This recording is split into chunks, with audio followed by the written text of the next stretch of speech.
সাবেক সচিব আবু আলম শহীদ খানকে গ্রেফতার করা হয়েছে গতকাল। আমাদের পরস্পর বিরোধী বক্তব্য দেখছি অনেকের। কেউ কেউ এই গ্রেফতারের নিন্দা জানাচ্ছেন, আবার কেউ কেউ এটাকে সমর্থন করছেন। মানে তাকে গ্রেফতার করার ঘটনাটাকে সমর্থন করাও সম্ভব। আমরা বর্তমান বাংলাদেশে আসলে এটা দেখতে পাচ্ছি। বিস্তারিত কথা বলবো, এটা নিয়ে আমার অপিনিয়ন জানাবো। কিন্তু আবু আলম শহীদ খান সম্পর্কে কয়েকটা কথা একটু বলে রাখা জরুরি। আমার এটা বলতে দ্বিধা নেই, এই ভদ্রলোক এখনো আওয়ামী লীগ করেন। কোনো রকম কোনো সন্দেহ আমার মধ্যে নেই। তাহলে আমরা পাল্টা প্রশ্ন করব, আওয়ামী লীগ করেন মানে আওয়ামী লীগের সমর্থক উনি, আওয়ামী লীগের কোনো পদে আগেও ছিলেন না, এখনো নেই। সমর্থন করেন এবং আওয়ামী লীগের বয়ান তৈরির চেষ্টা করছেন মাঠে, এটাও সত্য। সেটার মাধ্যমে আসলে সেটা যদি কেউ করে থাকে, সেই ঘটনার প্রেক্ষাপটে কাউকে গ্রেফতার করা যাবে কিনা, এই প্রশ্নটা খুবই ভাইটাল। কিছুদিন আগে আমি এই ভদ্রলোককে অনেকেই চিনতেন না, আমাকে অনেকে জিজ্ঞেস করেছেন। ইনফ্যাক্ট ওনার সাথে আমার একটা বাকবিতণ্ডার ভিডিও ক্লিপ ছড়িয়ে পড়েছিল দেশ টিভির একটা টক শোতে।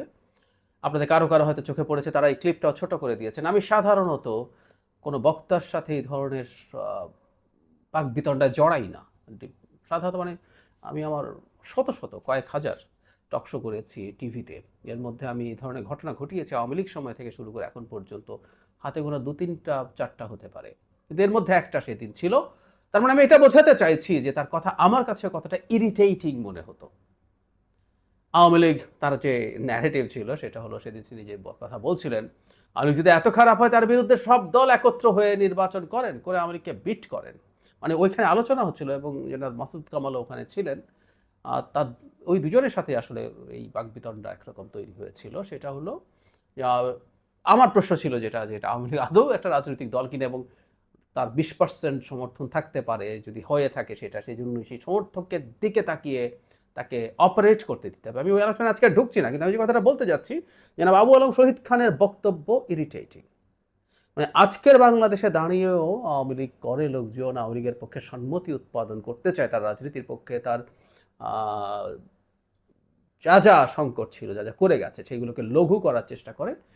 এটা দেখা খুবই খুবই ইরিটেটিং এবং ফ্রাস্ট্রেটিংও বাংলাদেশে। আমি সত্যিই খুব অবাক হই যে আমার হিসাবে এখনো এখনো প্রায় ২০% মানুষ আওয়ামী লীগকে সমর্থন করে। এটা বিভৎস ব্যাপার। যাই হোক, ইনি বহু পুরনো আওয়ামী লীগের আসলে।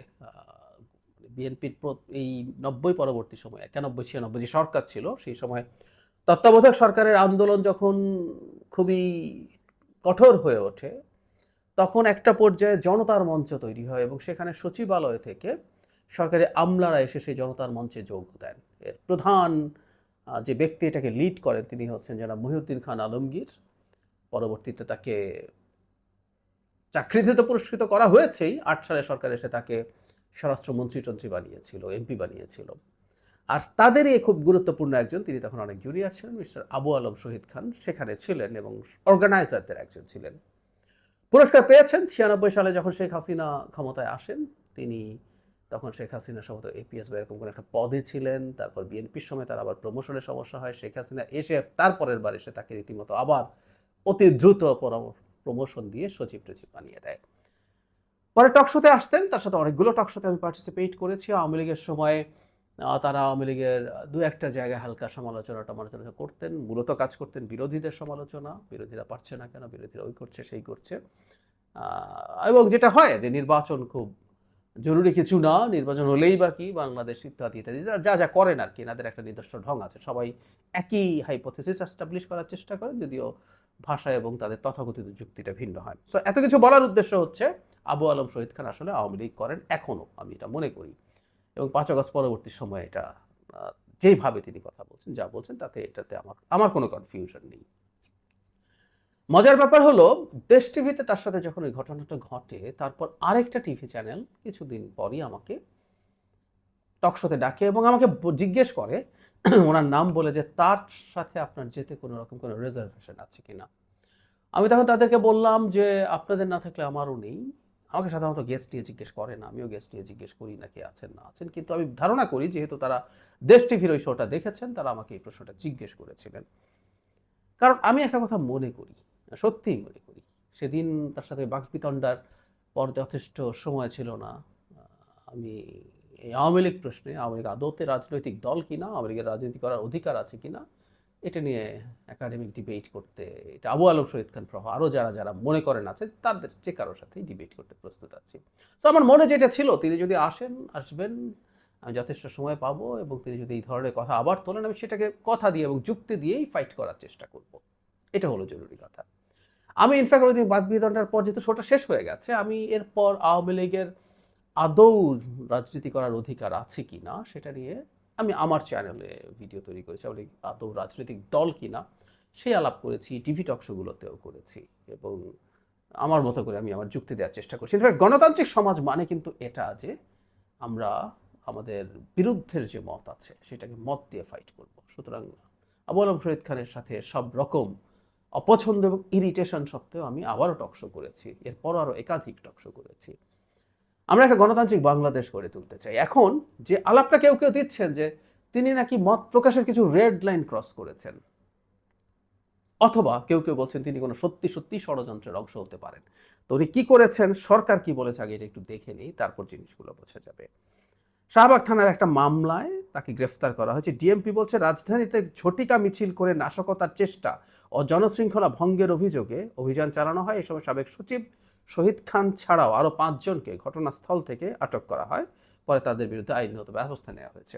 আমরা দেখছি গত কিছুদিন থেকে এক ধরনের ঝটিকা মিছিল হচ্ছে, এবং সরকার এই তাদের একটা মিটিং এবং ব্রিফিংয়ে জানিয়েছে ঝটিকা মিছিলের বিরুদ্ধে তারা ব্যবস্থা নিতে যাচ্ছেন। দ্যাটস ফাইন, কিন্তু আবু আলম শহীদ খান ঝটিকা মিছিল করার যে ঘটনাস্থল, প্রস্তুতির যে ঘটনাস্থল, সেখানে আছেন এবং তিনি অর্গানাইজ করছেন। এর চেয়ে কোনো ফালতু কথা হতে পারে না, আসলে একেবারেই না। আবু আলম শহীদ খান কোনো না কোনোভাবে আওয়ামী লীগের ফিরে আসার চেষ্টার পার্ট হলেও হতে পারেন আমরা যদি বলি, কিন্তু উনি ওই ঘটনাস্থলে ছিলেন এবং যে অভিযোগে তাকে গ্রেফতার করা হয়েছে এটা হওয়ার কোনো রকম কোনো ন্যূনতম সম্ভাবনা নেই, একেবারেই নেই।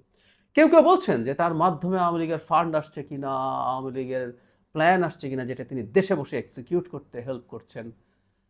মানে একটা কথা খুব জরুরি, যদি এই রকম কিছু হয়ে থাকে, সেটা সুনির্দিষ্ট তথ্য যদি থাকে, সেটা সুনির্দিষ্ট মামলা তার বিরুদ্ধে করা যেতে পারে। মানে 5 আগস্ট পরবর্তী সময়ে যেসব উদ্ভট, হাস্যকর, ফালতু মামলা হচ্ছে, আমরা বহুদিন থেকে বলছি, ধরেই হরে ধরে সবার বিরুদ্ধে হত্যা মামলা দিয়ে দেয়া, এই ধরনের ঘটনা তো সমানে হয়েছে। এগুলো করতে করতে ক্রমাগত করতে করতে আসলে শেষ পর্যন্ত এই ব্যাপারটাকেই হাস্যকর বানিয়ে ফেলা হয়, যেটা নিয়ে অলরেডি ইন্টারন্যাশনাল মানবাধিকার সংগঠনগুলো প্রশ্ন তোলা শুরু করছে। এখন তাহলে আমরা ওই জায়গায় আসবো, যদি ষড়যন্ত্র না থাকলে, একদম তাদের কাছে তথ্য থাকলে সেরকম সুনির্দিষ্ট মামলায় গ্রেফতার করা যেত, এবং সেই গ্রেফতারের ভিত্তিতে তদন্ত হতে পারত, সবকিছু হতে পারত। আসলে মূলত তিনি আওয়ামী লীগের হয়ে কথা বলছিলেন, এবং এটা আমাদের অনেকের ভালো লাগে না। আমি আবারও বলছি, আমারও ভালো লাগে না, এই জিনিসটা ক্লিয়ার করে রাখা দরকার। এবং পরাজিত আওয়ামী লীগের পক্ষে এত টাফ ভয়েসে, এত অ্যারোগেন্টলি কথা বলা হয়তো আমাদের অনেকের ভালো লাগবে না। কিন্তু ওই যে প্রশ্ন, তাহলে আওয়ামী লীগ, আমরা খেয়াল করব, আওয়ামী লীগের কর্মকাণ্ড বা কর্মসূচি নিষিদ্ধ আছে।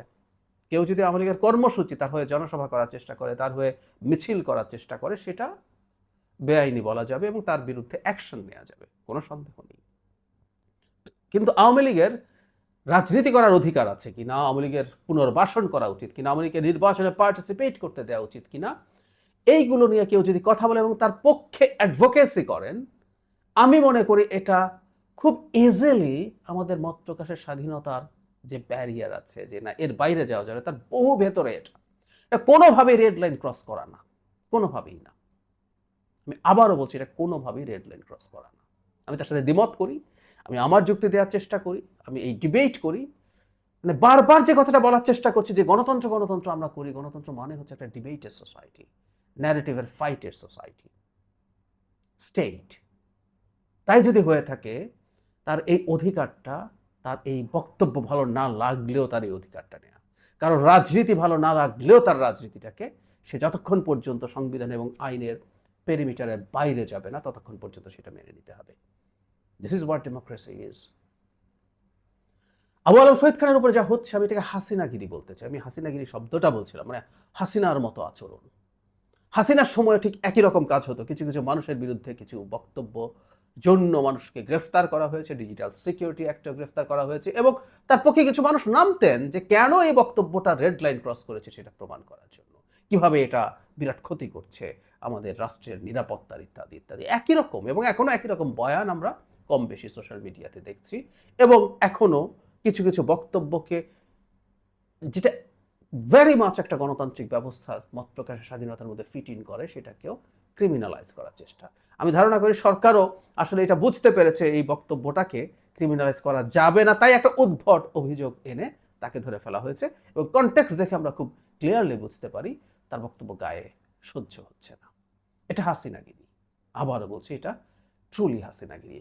আমরা শেখ হাসিনাকে টেনে হিচড়ে নামিয়েছি এবং খেদিয়েছি, বাংলাদেশে হাসিনাগিরি হবে আবার, এটা দেখার জন্য না। এটা দেখার চেয়ে মর্মান্তিক কিছু হতে পারে না।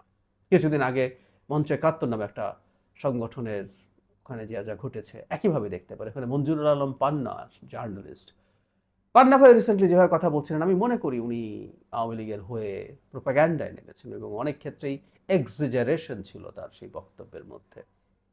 আমি যেগুলোকে খুবই ভালো, খুবই মানে এক্সিজারেশন মানে উদ্ভট এক্সিজারেশন, উদ্ভট অ্যানালিসিস ছিল। অত্যন্ত অখ্যাত পোর্টালের একটা উড়ো খবরকে ভিত্তি করে অনেক কিছু বলছেন।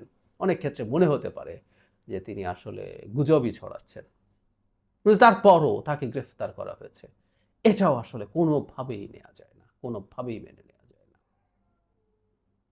আমরা বর্তমান বাংলাদেশে এবং ভবিষ্যতের বাংলাদেশে হাসিনাগিরি দেখতে চাই না। আমরা মত প্রকাশের অবারিত স্বাধীনতা চাই।